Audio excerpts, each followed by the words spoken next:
shit sucks. This is the worst fucking thing.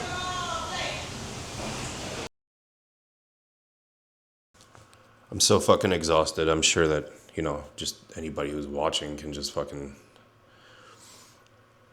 see it. I mean, it is the amount of care, and I don't mind doing it, like I don't mind doing it at all. I do this shit for the rest of my life. We got him into a wheelchair, which was really, really cool. He did so well, and then he got sore, so we had to give him a rest day. And now we're giving him another rest day because it's also a chemo pill day. So hopefully we're doing right by him and doing all the right things. He's having a bad day today. And I know that cancer comes with ups and downs, but you just can't help but think that it's the end, right? I'm sure that there are people who've gone through this and who can relate when it's like, holy shit, like you're having a bad day. Are you dying? Do I need to put you down? Like, what's going on, And I think he's just sore and just needs a little bit of, couple recovery days, and that hopefully he'll pop up as soon as he can. But it's stressful. You want to do the right thing and you don't want to ruin it or like fuck it up or, it's,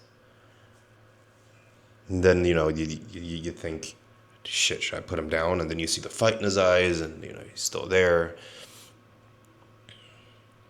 But I mean, we are on the path back to God, so that's inevitable.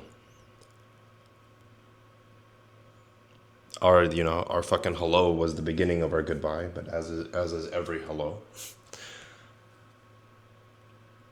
I'm struggling.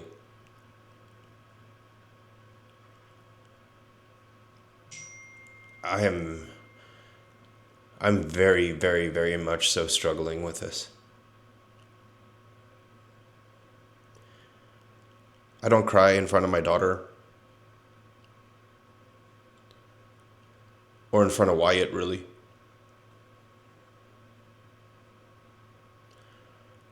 I go sit at a local bar with my sunglasses on, looking like a douchebag. Or I'll come here into my office, do it by myself.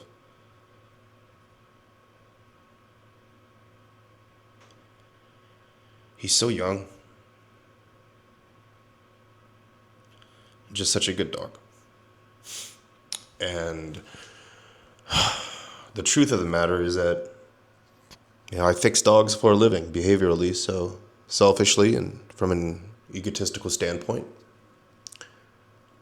And from a generalized, I guess, expectation of outcome, I don't lose. I don't lose these battles. I don't lose these fights. And this is like, we're losing. And I can't help but blame myself. I think it's my fault, right? Like, it's and I know it's not. But I don't know. I don't know how else to describe it. It's anger, but there's also beauty in there because caring for a dying animal is preparing them to go back to God. There's special, and there's something special there, and I'm doing my best not to be angry just at the general situation and just put my faith in God.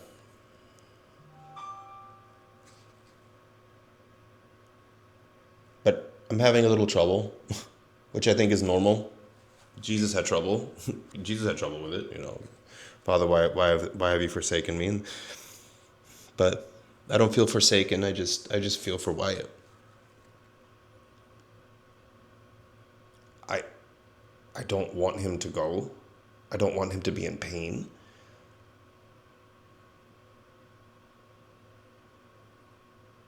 Who would have thought that 6 months? That the dog that I had for have had for 6 months now would completely change my life.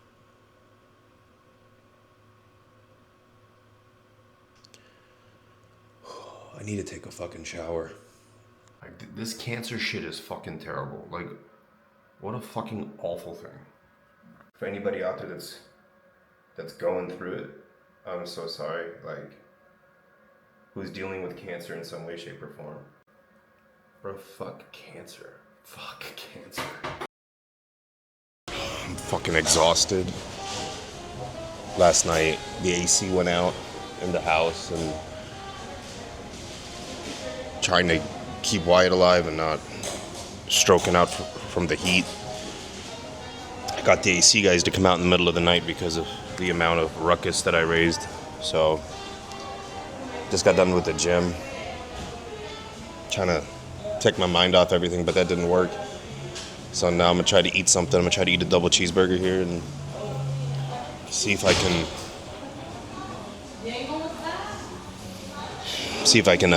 get a hold of some of these vets that do the euthanasia at home. He's not letting anybody near him right now except me, and with that, it's like it presents a problem, which is the problem is how do we get him to go as fucking stress-free as possible. So I'm gonna call around. One vet already turned him down to do the at-home euthanasia. I just don't want his last moments to be spent like scared, getting, like in a reactive state with a stranger approaching him, and I don't want him to feel like I'm not protecting him, so I'd rather get him a sedative before we do the euthanasia at the house. And like an oral sedative or like an opioid or something like that, maybe even ketamine, I don't know. We'll see. I'm gonna give my vet a call and see what they recommend. So making this video is gonna fucking suck because I don't know if I'm gonna start crying or not, but if I do, I think you guys will understand.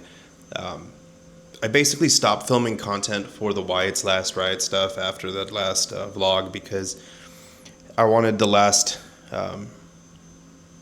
few days that I had with him, the last week or so, to be mine.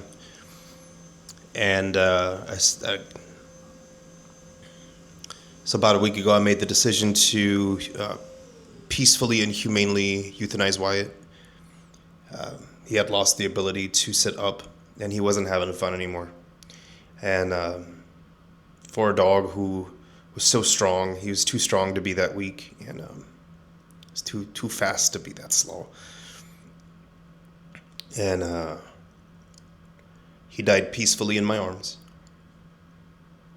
We had the vet come and euthanize him at home, and when they put the sedation in, he looked up one last time.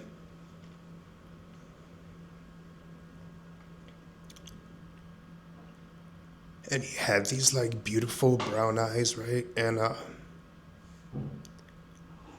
this is probably just me being like anthropomorphic, right? But to me it felt like that he was looking at his home one more time, that he was looking at his home.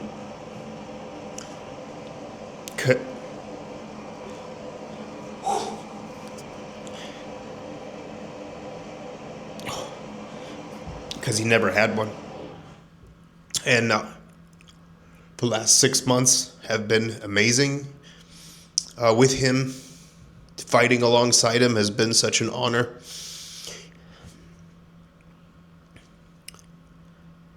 And you could just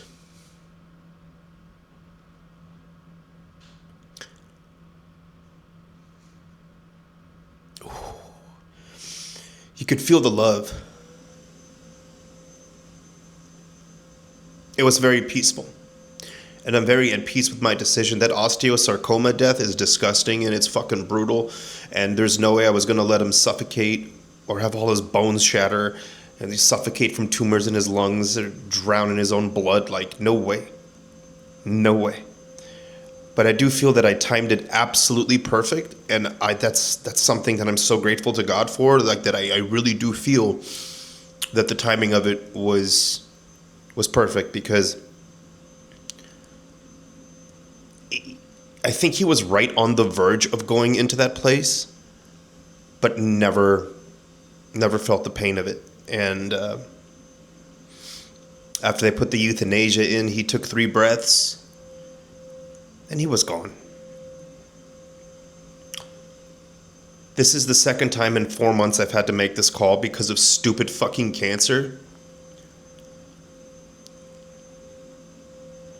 And cancer sucks, but Wyatt came into my life and changed me for the better. He taught me a lot. And I couldn't be more grateful to have been a part of his life, to have been his dad. Like, there's no other way to put it. It's such an honor to be that dog's dad, and his forever dad. Steven Wilson Jr., he has a song, it's Grief is Only Love, and one of the lyrics is that grief is only love that's got nowhere to go. That's how I feel. You know, these dogs, they become like emotional regulators for us in our homes. Like, they truly become that. It's neuroscience, you know. Serotonin levels out whenever we're with them. When we look at them, we get dopamine spikes.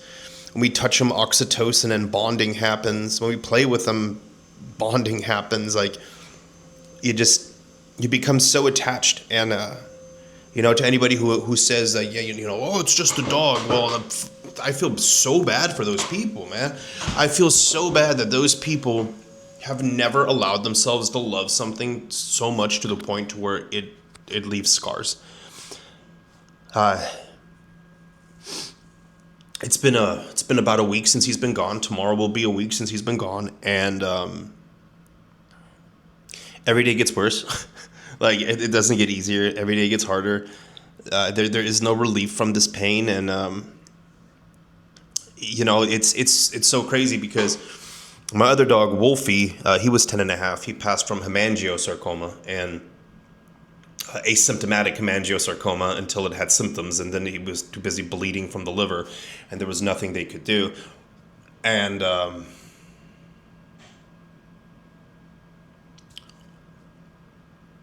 his entire liver was overtaken. Every liver head was overtaken, because you can remove 65% of the liver, and I would have had that done, but we weren't that lucky. Sometimes sometimes these things don't show up until it's too late, and that's exactly or the symptoms don't show up until it's too late. That's what happened with him. And I adopted Wyatt prior to that happening. The whole plan was for Wyatt to go first, right? We were like, I knew that I was hospice. I wasn't expecting to send my other dog off, so this has just been like a fucking double whammy. And I'm gonna figure out something amazing that we can all do together to honor Wyatt. We'll probably do a fundraiser. I'll probably travel the country and do free dog training for people and their dogs who need it, who can't afford it normally. I always like to turn something like this into a positive, but I will always love Wyatt. That boy changed my life, and I'm just so blessed to have been his dad. He was the best. He was the best. Like, just such a good shithead. That's the only way to put it. And I'm at peace with my decision of humanely putting him to sleep. I just miss him. I just miss my dog. And for anybody who's ever gone through this pain, congratulations, because you've gotten the ultimate love. And sparing them of agony and making the call and shouldering their pain for the rest of our lives is the greatest gift that we can not only give them, but also ourselves, so we know that our love for them was true and real. And now it's time for me to go get a haircut, to start showering again, and get back to work. So thank you guys for coming along on Wyatt's last ride. I didn't take out the camera. I didn't didn't have anybody video him dying in my arms. Like, that's such a private, intimate moment, and that's mine. I don't want to share that with anybody. Like, and for those of you guys who have like put that stuff on the internet, that's fine. I don't judge you. I just don't understand how anybody would want to do that. It is such a private and intimate moment. Yeah. So those last few days, I just stopped filming because it wasn't priority. What was priority was my boy. It was my good boy, and I would have helped him walk. I would have given him the assisted sling and helped him walk for the rest of his life, or for the rest of my life. But he wasn't happy anymore. His last meal was steak. And he never experienced hard suffering. So thank you guys for coming along. And hopefully the vlog, which is about to premiere, helps dog owners everywhere. But I look a mess. I'm exhausted. And it's time for me to process and heal.